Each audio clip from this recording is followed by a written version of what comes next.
Subscribe channel Truth.id dan aktifkan lonceng notifikasi untuk mendapatkan informasi seputar live streaming dan video khotbah terbaru. Posisi tombol subscribe berada di kanan atas channel kami dan jangan lupa nyalakan loncengnya.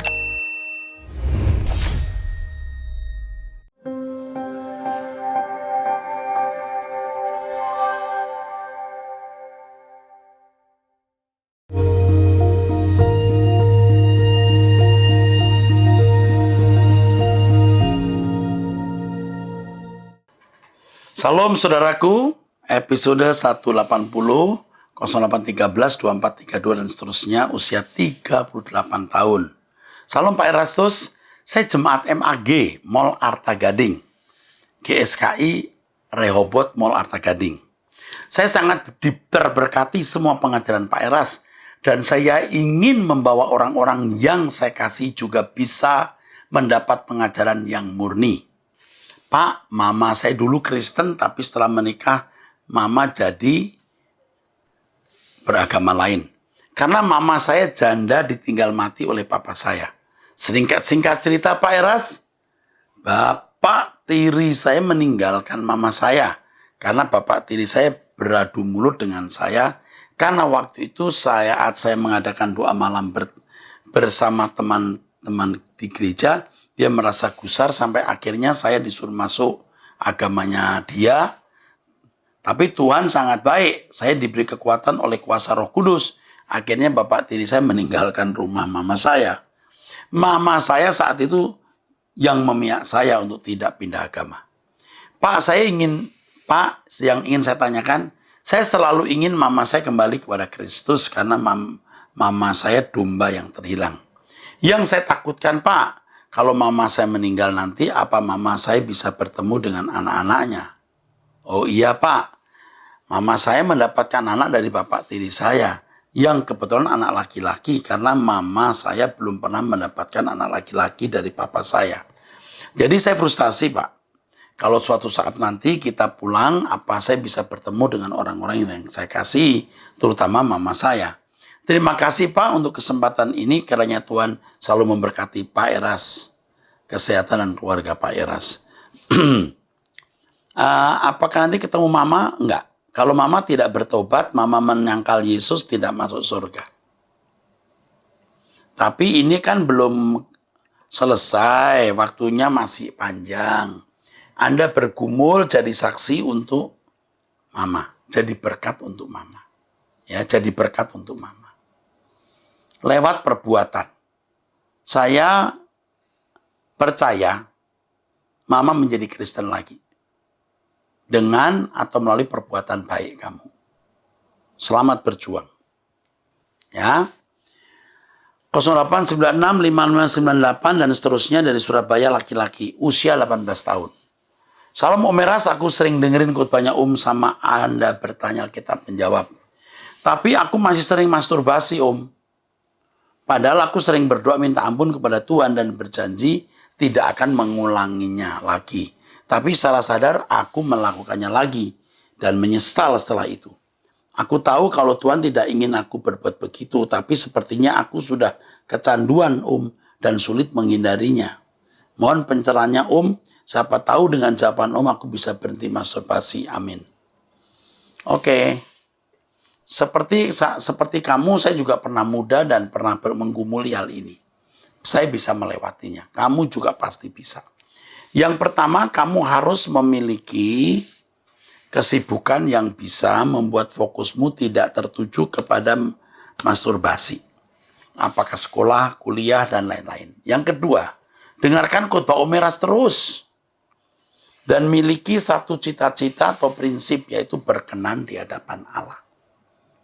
3. Jangan nonton film-film yang tidak patut ditonton. 4. Jangan bergaul dengan orang yang tidak takut akan Allah. Itu bisa merusak perhatianmu. 5. 30 menit setiap kali berdoa. Lakukan itu. Dan setiap kali kamu berbuat dosa, setiap kali mau berbuat dosa, pikirkan bahwa kesenangan yang sementara itu akan membuat kamu susah panjang. Jadi hitung saja. Jadilah orang yang tidak minta ampun kepada Tuhan karena dosa tertentu. Atau karena suatu dosa. Yesus tidak pernah minta ampun kepada Bapa. Kenapa? Karena tidak berbuat dosa. Katakan kepada dirimu, jangan sampai gara-gara perbuatan ini aku harus minta ampun kepada Bapa. Dan itu berarti aku menyakiti dia. Itu kembali kepada integritas, kepada tekadmu. Kamu benar-benar mau bebas atau tidak, tergantung dari tekadmu. Ya, Tuhan memberkati. Selamat berjuang ya, sayang, nak. Selamat berjuang, nak. Kau bisa. Kau bisa.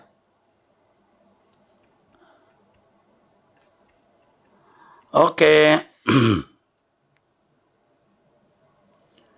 Oke, ini sekarang berikutnya ya. Salam Pak Eras, Bapak sering menyebut ayat ini. Dari pria ya. Usia 50 tahun, 0816, 1841, dan seterusnya.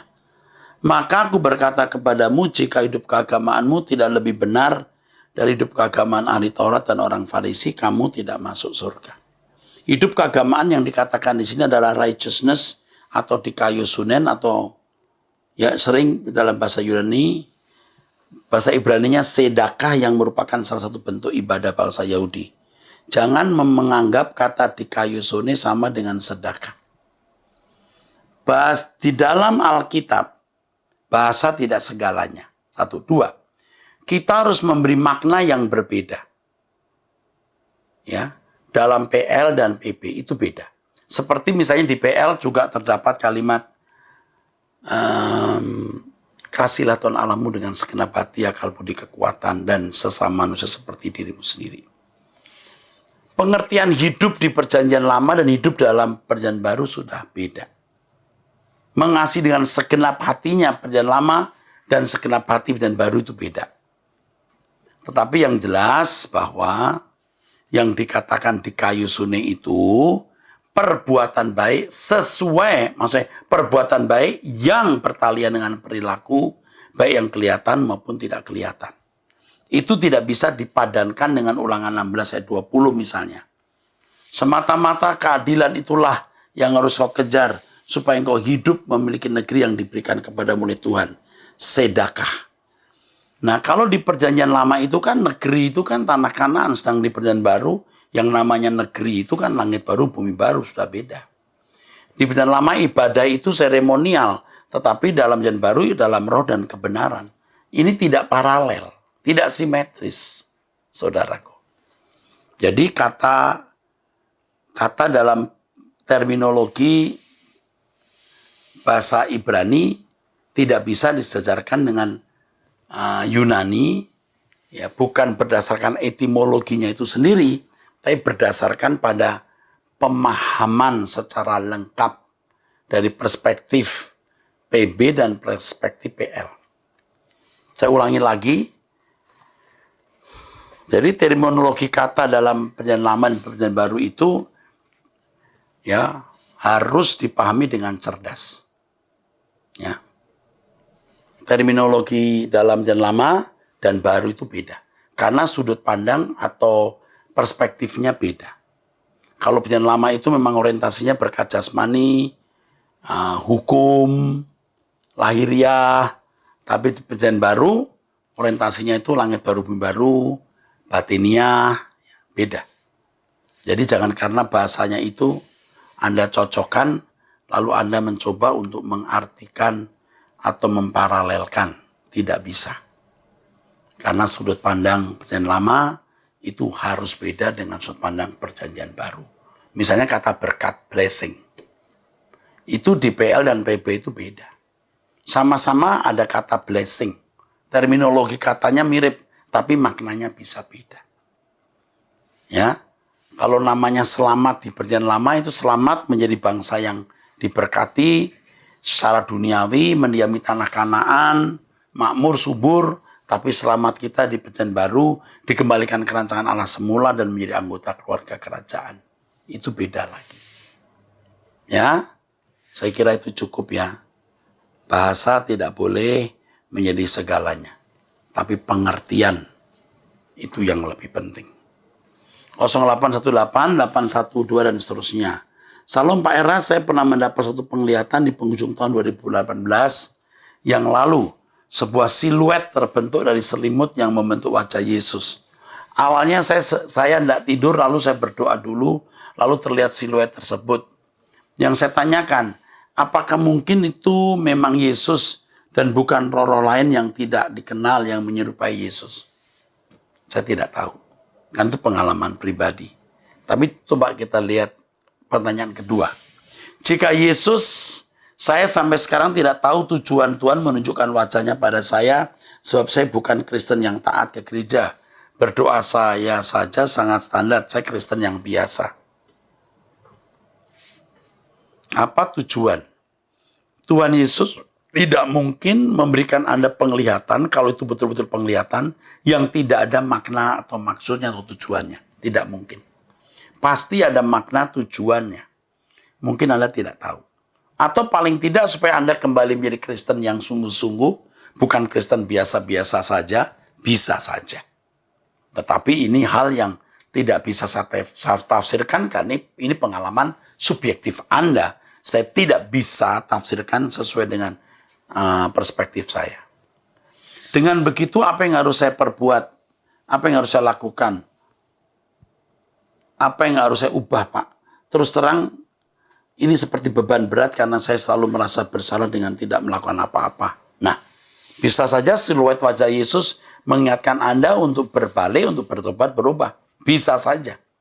Yang penting dampak dari mimpi itu apa? Bukan hanya dapat penglihatan lalu bangga menceritakan kepada orang lain.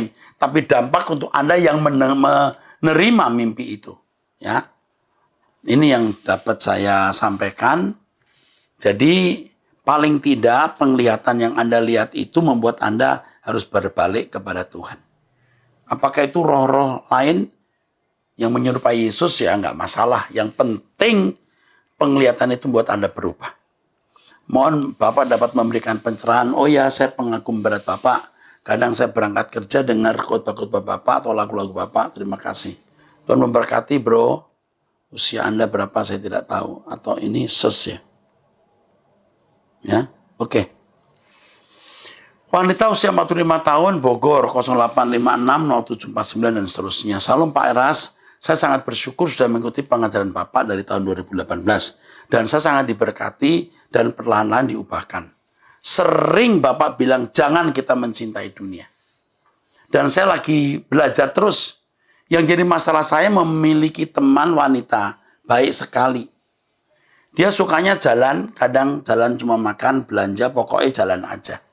Dan dia yang membiayai dan membelanjakan saya dengan dua temannya lainnya pernah sampai nginep keluar kota dengan seizin suami kami. Dan saya berpikir nggak salah. Mungkin ini berkat buat saya. Karena nggak saya dapat dari rumah. Jadi Tuhan pakai orang lain.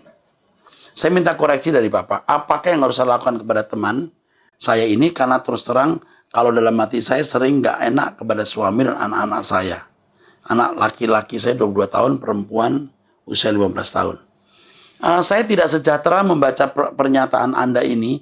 Kalau wanita itu tidak membuat Anda memikirkan langit baru, bumi baru, tapi hanya happy, fun. Anda sesat. Anda jadi sesat. Anda jadi ngawur. Penikmat hidup. Dan Anda berutang kebaikan kepada orang. Lebih baik stop. Urusi keluarga. Anda bisa dibeli. Anda jadi murahan. Ya, berteman saja tapi jangan diongkosi terus. Kita mestinya malu kalau kita makan dibayari lagi, besok makan dibayari lagi. Lebih baik jangan makan lagi dengan orang yang selalu membayari Anda. Dan Anda tidak bisa membalas kebaikan orang itu.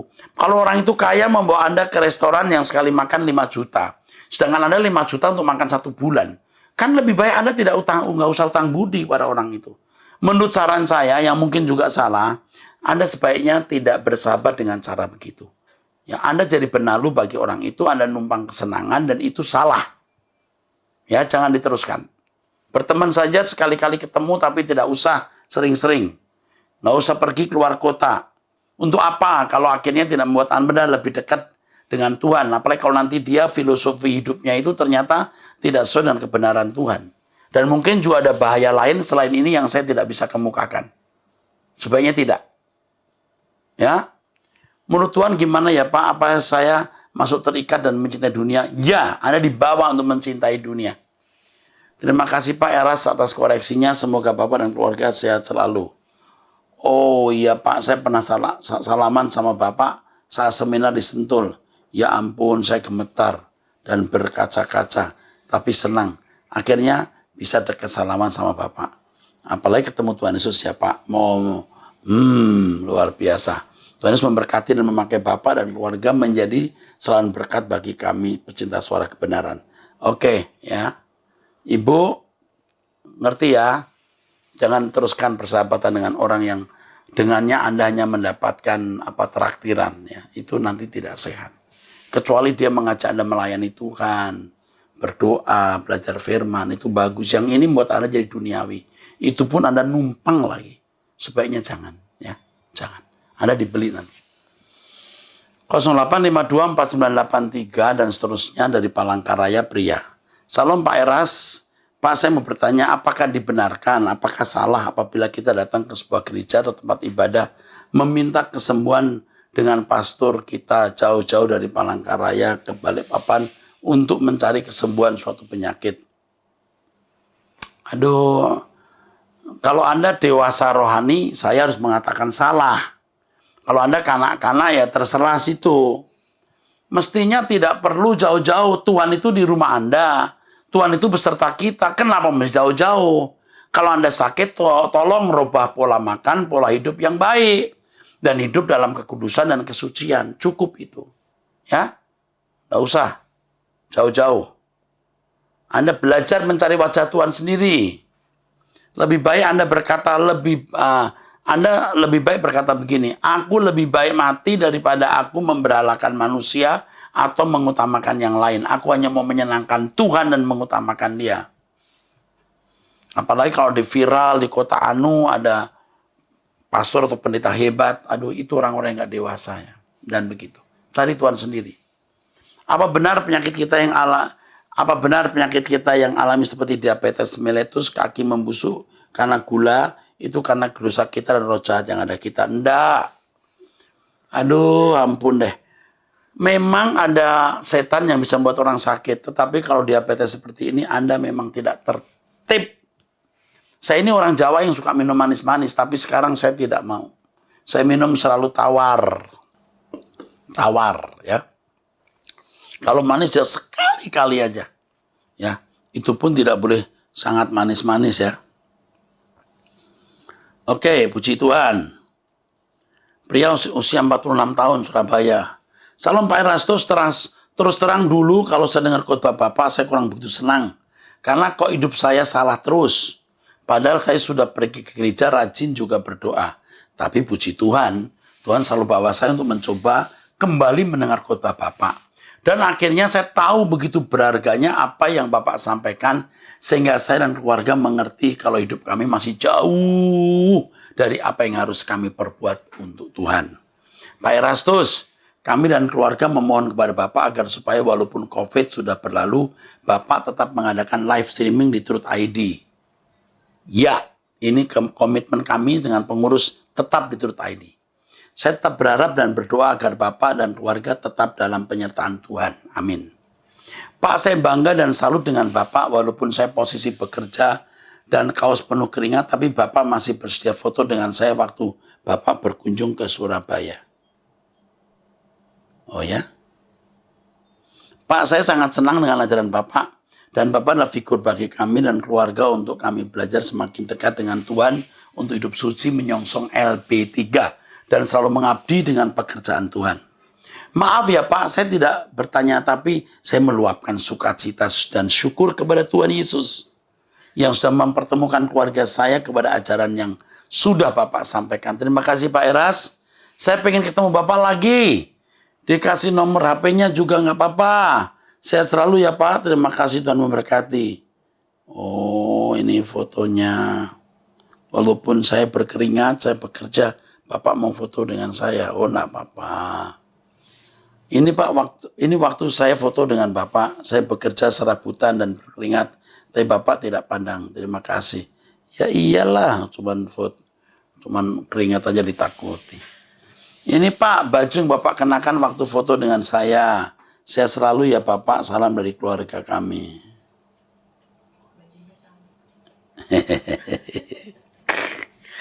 Aduh, ini si Bapak nih, Pak pria ini. Oke deh. 08951593 dan seterusnya. Usia 23 tahun. Salam, Reward Ministry. Saya mau bertanya kepada Pak Eras. Pertanyaan. Pak, saya sudah banyak mendengar khotbah Bapak. Dan khotbah Bapak sungguh mengubahkan hidup saya. Dan membuat saya hari demi hari berjuang untuk bisa melakukan kehendak Bapak dan berkenan kepadanya. Walaupun hal tersebut terlihat mustahil dan sangat sukar untuk dilaksanakan di dunia yang semakin gelap. Pertanyaan saya, bagaimana caranya supaya kaum muda bisa hidup kudus dan berkenan di hadapan Allah?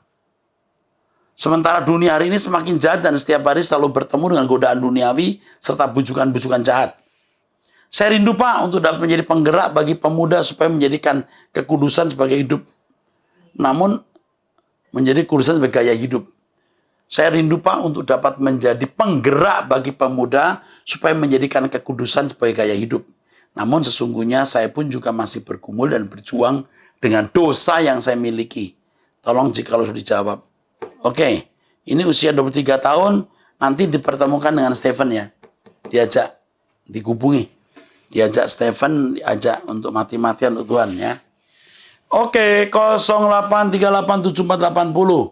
Ini wanita nih, usia 40 tahun ya. 41 tahun.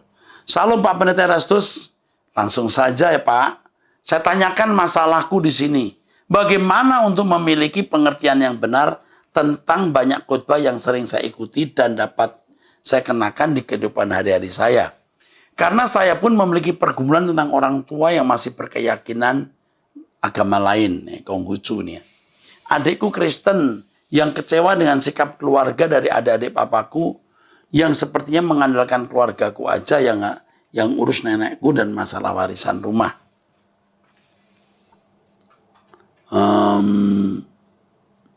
Dan apakah Bapak berkenan menjadi Bapak rohani saya?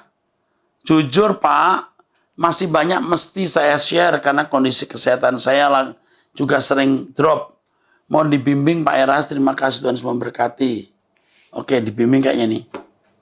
Oke, baik. Kami akan bimbing Anda. Ya, aku jadi Bapak rohanimu. Oke, kami akan bimbing. Oke. 0895389708 seterusnya dari Cikarang wanita. Salam Pak Eras, saya wanita usia 48 tahun Pak. Pak saya nikah sama beda agama. 3 bulan yang lalu suami udah dipanggil Bapak, anak 2, yang 1 sudah menikah tapi ikut agama seberang. Dia anak yang baik Pak. Maka orang tua sangat hormat dan tekun dan beribadah, mau kepada orang tua ini sangat hormat dan tekun beribadah anak ini. Dan anak yang kedua baru SMK Pak, dari SMK dia mau saya ajak ke gereja tapi dia belum mau dibaptis. Pertanyaan saya Pak, apa yang harus kulakukan kepada kedua anak saya ini untuk keselamatan dan pengenalan akan Tuhan Pak? Karena mereka sudah dewasa. Saya sangat sedih dan merasa bersalah Pak keadaan ini. Doakan juga anak saya yang belum terima Tuhan dan yang sudah terima Tuhan biar imannya tidak gugur Pak. Yang harus dilakukan ibu adalah menunjukkan kualitas hidup yang baik. Itu tidak bisa dibantah. Ibu harus menunjukkan kasih, kesucian, kehidupan yang meneduhkan. Ibu akan menyelamatkan anak-anak lewat perbuatan ibu. Ikuti Truth ID terus. Supaya ibu cerdas dan mengalami perubahan sesuai rencana Allah. Ya, amin. 08225104 dan seterusnya. Salam Pak, terima kasih untuk pengajaran Bapak yang sangat banyak memberikan pemahaman kebenaran yang sejati.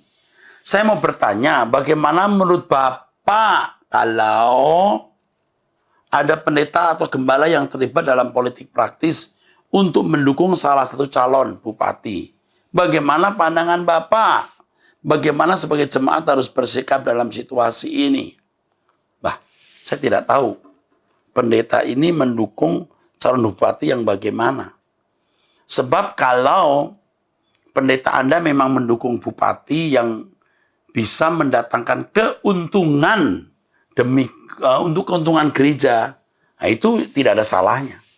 Tetapi kalau ini gini loh, sekarang ada di mana dulu? Kalau misalnya Dua-duanya ini orang Kristen. Wah, sebaiknya hati-hati memilih. Karena jemaat pasti bisa terbagi. Tapi kalau satu Kristen, satu bukan orang Kristen, Anda punya pendeta mendukung orang Kristen, ya jemaat juga harus mendukung. Ya pastilah kalau orang Kristen jadi ketua daerah atau kepala daerah itu akan lebih menguntungkan untuk gereja dan pekerjaan Tuhan. Nah, jadi saya tidak bisa menjawab ini di mana, siapa yang didukung, dalam situasi bagaimana. Tapi sekali lagi saya ingatkan, yang penting apapun yang kita lakukan untuk kepentingan Tuhan, untuk kemuliaan Allah. Saya ulangi, kalau di daerah Anda ada 2 bupati, semua dua-duanya Kristen, lebih baik pendeta abstain. Tapi kalau yang satu Kristen, satu bukan, sebaiknya pendeta mendukung yang Kristen. Tetapi jangan secara formal di mimbar. Kalau di mimbar, nanti gereja menjadi rusak. Sebaiknya pendeta tidak ikut berpolitik praktis, kalaupun mendukung, tapi tidak dalam kerangka atau tidak ada dalam rangka kebaktian di gereja. Jangan sampai gereja dijadikan ajang untuk berpolitik atau untuk kepentingan tertentu. Saya ingatkan bahwa kalaupun salah satu bupati itu ya Kristen itu ya, itu misalnya jadi bupati, memang kadang-kadang juga belum tentu betul-betul memberikan perhatian kepada gereja. Tapi paling tidak akan lebih menguntungkan daripada orang yang tidak seiman. Oke. 08 11 2009 dan seterusnya. Saya jemaat Tuhan asal dari satu sinode. Dan saya dari semenjak kecil pribadi ikut Yesus hingga berumur 20-an. Ya. Mungkin saya merasa gereja tidak mengajarkan selamat selama-lamanya. Mungkin gereja tidak mengajarkan selamat selama-lamanya. Kasih atau keselamatan belum tuntas. Jadi saya bergereja keliling. Dan singkat cerita saya ambil sekolah Alkitab namun kurang lebih 35-an. Akhirnya cerita saya masuk gereja GBI dan gembalanya kenalan lama atau sahabat. Akhirnya saya diangkat pembantu. Tapi saya menolak dan mereka senang dengan keputusan saya. Mereka tidak senang dengan keputusan saya karena menolak jadi pendeta pembantu atau PDP. Karena masalah teologi kemakmuran bertolak belakang dengan ajaran Yesus dan mereka tidak memahaminya. Pertanyaannya, apakah saya bersalah? Dan saya tetap tidak berubah dengan kerinduan saya sebagai hamba Tuhan yang tidak diangkat oleh manusia. Dan menurut saya banyak gereja yang pengertian Alkitabnya secara akal atau keinginan manusia yang bukan dari ajaran murni. Banyak gereja berpengertian Alkitab secara dangkal. Alkitab secara akal. Gini. Banyak gereja yang pengertian firman-Nya hanya secara akal atau keinginan manusia yang bukan dari ajaran murni Tuhan. Dan sekarang saya tidak berjemaat gereja. Saya lebih memilih seorang penginjil atau hamba Tuhan yang tidak berkiblat atau tidak bersinode. Gitu Pak Eras. Apakah saya salah? Dan bagaimana menurut saran Pak Eras? Oke, terima kasih, salam. Yang pertama, Anda bagus tidak terima jabatan PDP di gereja yang pengajarannya memang tidak sesuai Alkitab atau kemakmuran ini. Itu sudah bagus. Nah, Anda juga freelance khotbah menginjil kemana-mana juga bagus. Tetapi sebaiknya Anda berjemaat di satu gereja. Dan kalau Anda memiliki kerinduan untuk melayani, cari gereja yang benar-benar mengajarkan kebenaran dan Anda terlibat secara penuh di singkatnya umur hidup kita ini. Tetapi kalau Anda tidak dibawa oleh siapa-siapa juga tidak masalah. Toh itu tidak menyelamatkan kok gereja, ya. Tapi dengan jawaban saya ini, saya kira satu yang saya mau tambahkan Anda pikirkan. Sebaiknya Anda tetap berjemaat di salah satu naungan sinode. Oke. Maksud saya mumpung belum mendalam, saya cepat-cepat mengundurkan diri. Betul. Karena kemungkinan saya diharapkan dari gereja itu menjadi gembala. Jadi saya diangkat jadi hamba Tuhan dari gereja itu. Dan saya yang mengangkat saya jadi pendeta asal dari gereja tersebut. Gereja. Dan yang mengangkat saya jadi pendeta asal dari gereja, itu juga keluar dari gereja lain. Oh gitu ceritanya. Oke, gitu singkatnya Pak. Bagus tidak menerima Anda bagus ya tidak menerima ini, tidak menerima posisi sebagai pendeta, itu bagus sekali. Lebih baik memang Anda freelance sampai Anda menemukan gereja di mana Anda akan bisa menjadi berkat, akan ikut mengambil bagian dalam pelayanan di gereja tersebut. Apalagi kalau tadi Anda singgung kemakmuran, wah itu prinsip banget. Anda tidak bisa ada di gereja semacam itu. Ya. Oke, saudaraku sekalian. Dari 0812, 1203 dan seterusnya. Usia 12 tahun. Salam Om Eras, sebelumnya saya pernah bertanya ke Om. Makasih Om Eras sudah menjawab pertanyaan saya di episode 149. Saya mendengarkannya berkali-kali agar saya tidak takut gelap lagi. Dan waktu Om Eras menjawab, hati saya rasa senang banget. Rasanya senang banget. Sekarang saya ingin bertanya lagi Om. Selama waktu sekolah, saya sebenarnya sudah mengalami banyak pergumulan seperti dahulu. Tidak punya sahabat. Ya. Puji Tuhan sekarang sudah punya 2 sahabat Om. Usia 12 tahun ini wanita. Tapi sekarang memiliki seorang guru yang rese. Dan seakan-akan membuat pelajaran menjadi sulit. Kadang saat saya mulai mengeluh, saya berpikir tentang Yusuf dan Tuhan Yesus yang mengalami pergumulan lebih banyak dan lebih sulit daripada saya. Tapi mereka tidak mengeluh. Bagaimana ya Om agar tidak mengeluh dalam pergumulan ujian yang Tuhan izinkan dalam hidup kita?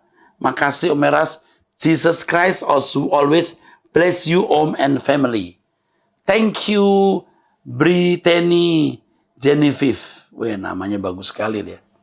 Brittany Genevieve. Kamu anak baik, nah. Aduh, luar biasa, nak. Kamu udah gak takut gelap ya? Waktu itu kamu tanya gimana tidak takut gelap, udah Om jawab ya. Kamu itu ditakuti setan, sayang. Bukan kamu yang harus takut sama setan. Setannya takut sama kamu. Karena kamu itu dikawal malaikat. Pasti Om katakan, kamu itu dikawal malaikat. 100% itu pasti, nak. Kamu dikawal malaikat, kamu gak usah takut. Ya.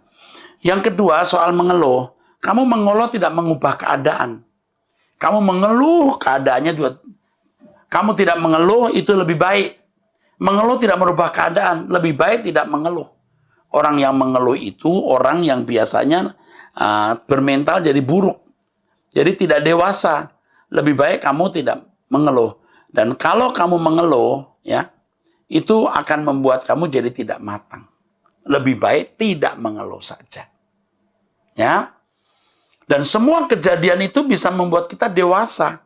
Jadi bersyukur dengan semua kejadian yang Tuhan izinkan kita alami. Dengan kejadian yang kita alami itu, kita menjadi lebih dewasa. Kamu akan jadi hamba Tuhan yang luar biasa, Brit. Ya. Usia segini pertanyaanmu bagus banget, sayang. Ya. Kamu sebut Yusuf dan Tuhan Yesus yang mengalami pergumulan, tidak mengeluh. Wah, keren kamu. Memang, kamu udah tahu ini. Tinggal praktek saja. Jadi menahan tidak mengeluh, lama-lama kamu jadi orang yang bisa mengucap syukur. Sampai jumpa, Tuhan memberkati.